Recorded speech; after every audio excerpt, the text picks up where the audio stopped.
Jalen Hurts had a record-breaking performance yesterday. What was the record that he set?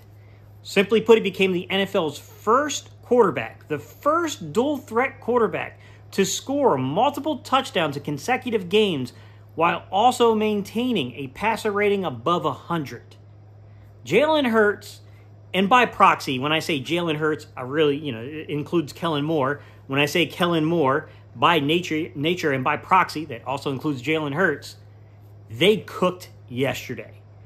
I want to talk for a few seconds. I know I'm kind of in a very informal, not very formal setting here today. I got the baby that I got to take care of, so I don't have time to get everything all geared up. But I want to talk a little bit about what I saw structurally from the offense. To begin with, if you look structurally at what they did formationally yesterday, it was impressive, just the pure amount of sets they gave you to look at, right? I mean, they did everything from getting under center and what we would call an ace packages or ace personnel. So just to explain some under center concepts, guys, ace means single back. Then you have, concepts such as the I formation. You have the offset. From offset, you can go to pro personnel or pro set where you split the running backs. You have lead ISO where you're basically working either, an ISO you can take an H-back and work them in, or you could take your fullback and work them into the linebackers. So, I mean, they were multiple. They were very, very multiple in yesterday's game formationally. I mean, we saw early on the formation and the use of ace personnel, both in the run game and to get Jalen working a little bit with boots and semi-boots and just play action passing.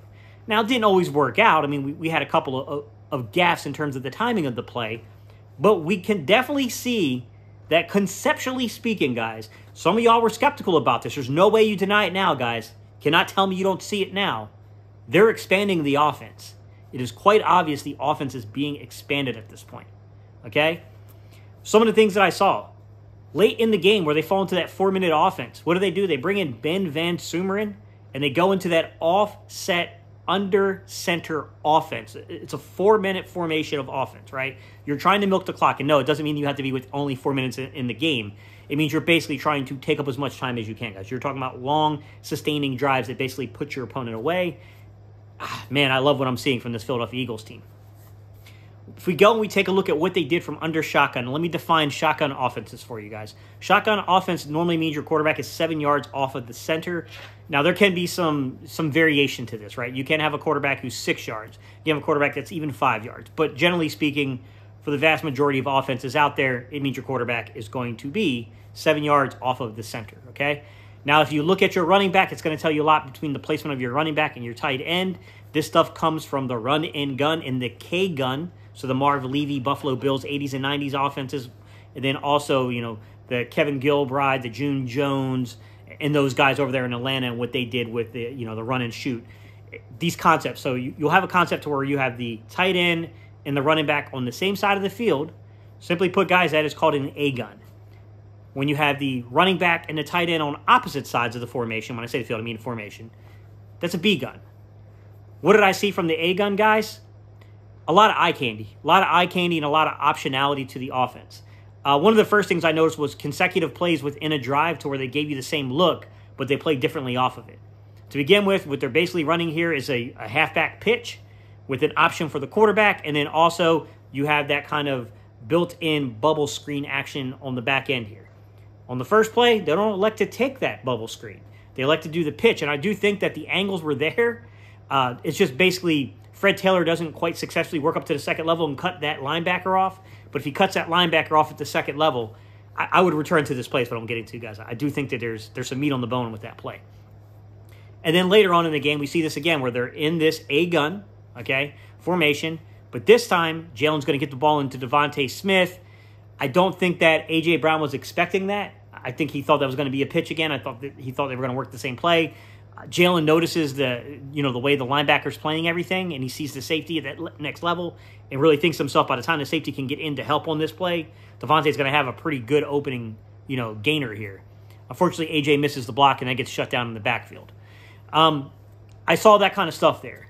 What did I see when they went kind of in that the B gun formation of things from the shotgun? I saw a lot of play action passing. levels concept and play action passing and things like that kind of going on. It was a way to kind of elongate the play action. So one of the biggest problems you have from shotgun guys is that because of the quickness, the nature of how your play is set up, it doesn't do a whole lot to hold the feet of the linebackers or even to force linebackers up into gaps to defend the way that being under center does with play action. Now, the positives are is when you're in shotgun and you do this, you keep your eyes pre and post snap on the defense so you see rotations. But when you're under center, you have to turn your back to the defense so you don't see those rotations. So there's give and take, right? This is one of the ways in which you can kind of like remedy that, if you will. This is one of the ways in which you can do a workaround here. And we saw that they did a little bit of play action passing from that B gun formation, right? And then you also have empty. You can go empty to where basically you're in the shotgun, you don't have a running back offset left or right. So, I mean, basically you're going empty, and then you're going to probably, normally in that area of the game, you'll see the Eagles kind of play with a little tempo.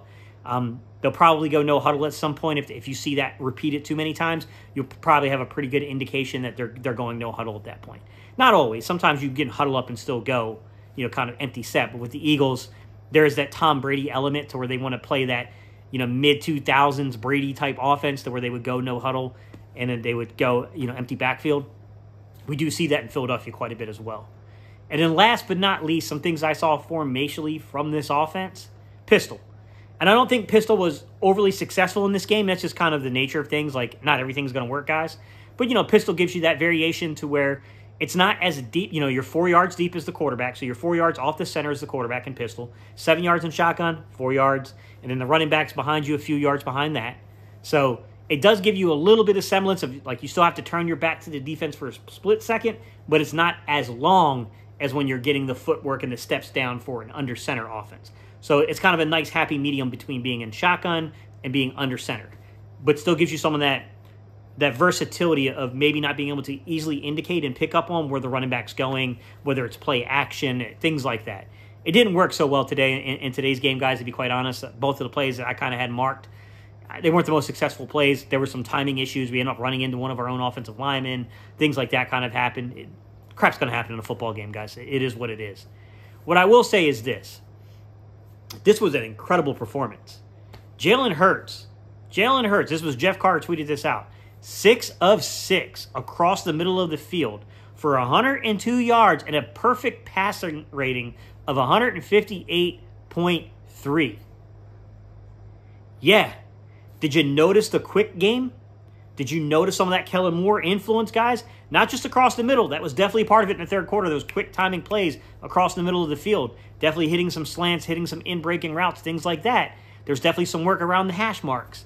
There's also some work outside the numbers in the quick game, too. I saw that early on in the game that they were kind of speeding things up a little bit, throwing the ball down to the running back, sometimes very unsuccessfully. There was, 3 or 4 plays in this game where I was like, we missed some opportunities here. One of them I'll point out to you right now, and this just tells you. Guys, don't over-focus on one play. The way everyone blew up that 10 of 14 performance last week and the play to where I told you guys, the footwork wasn't right to hit Devontae Smith. It's something that has to be done pre-snap. Because Jalen didn't recognize something pre-snap, he didn't have the footwork to take advantage of Devontae Smith's route coming open. His footwork was clearly compatible to that wheel route that was going on the outside. And that's got to be something that's done pre-snap to fix that. Well, in this game, it's the same thing. There was a couple plays here and there, guys, that should not be overreacted to. On the first series of the game where they throw the deep ball down around the red zone, they're basically running 4 verts and they throw one out to A.J. Brown, I'll tell you right now that there's a window of opportunity there for Devontae Smith in the end zone.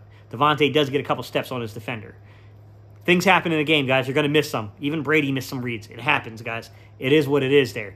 The other one is there was the play where they did the semi-boot into the boot. I can't remember if it was semi or a full boot. But they're using a booting action there, and they hit Jack Stoll, and Jack Stoll actually got shaken up a little bit on that play. Well, it's a levels concept. So if you look behind the Stoll level to where AJ is, AJ's coming open, guys. You can't see it very well on this tape because this isn't the 22. The 22 wasn't out by the time I filmed this, guys. This is just your game speed stuff. This is just your camera angles from the game. But you can see at the last second, you see A.J. Brown kind of flash across your screen there. And he definitely wanted the football there. So, yeah, even in this performance, don't take these things as negative. Take them as like, holy crap. As well as this offense played, as versatile as this offense looked, as great as Jalen Hurts was in this game, there's still meat on the bone. This could get scary, guys. There are still some things they can add to this team. I'm telling you right now, when you fall into some of the spread concepts they do, to where they get into some of that winged formation, whether they're running like T-wing, double wing, I mean, you can get into like flex bone and wishbone and all those things, guys. I mean, you can basically this idea of running concepts that create space. So, you know, we are talking about spacing opponents out, but also using option-based offense to revert some of the control to your quarterback. Guys, I mean, you could put AJ in there, right? I mean, Will Shipley has been worked in. Just what Saquon can do, what Kenneth Gainwell can do. You know, we got some guys that can definitely open up some things. Goddard and those guys. Like, there's some meat on this bone, guys. I'm telling you, there's a chance for this to become a very unique style offense, right? Something that's not specifically new, but its leanings are new. The way that they implement and they use things are going to be new, right? Shanahan does some of this stuff with Debo and what I'm, you know, kind of talking about with A.J. Brown and bringing in your tight end. You know, he uses Juszczyk as a fullback or an H-back type. You know what I mean? Like, there's definitely some other teams that implement certain things I'm talking about here. But I'm talking about uniquely from the way that we're mixing in what is assuming here. I don't know if they're running West Coast language guys or if they're running those digit-based languages. So I don't know if it's the Air Coryell language. I don't know if it's the, you know, the Perkins language, so Earhart Perkins language, or if it's West Coast. Previously, we ran Earhart Perkins, and conceptually from the offense and its base, it is an Earhart Perkins quarterback-led offense. There's no doubt about that, but that doesn't mean that's what the language is. With Kellen coming in, I don't know, guys. It's hard to say. So there's meat on the bone. This team can get even better offensively. You should be pumped. You should be hyped. All right, guys, listen. If you want to learn more about this concept and these idea of like the languages behind football and the way that these play sheets and play calls are structured and why the linguistics of, you know, play calling matters, especially when you're dealing with a team that's getting out slow on the snap, right? When teams are breaking the huddle late, when offenses seem disconjointed, when quarterbacks' footworks are off on the timing of the routes. If you want to learn that kind of stuff, check out this video right here, guys, where I go into a little bit more depth about that. And if you want to join the Cerebral Football community, I would love to add you. Just click right here and hit that subscribe button, y'all. Peace. I'm out of here.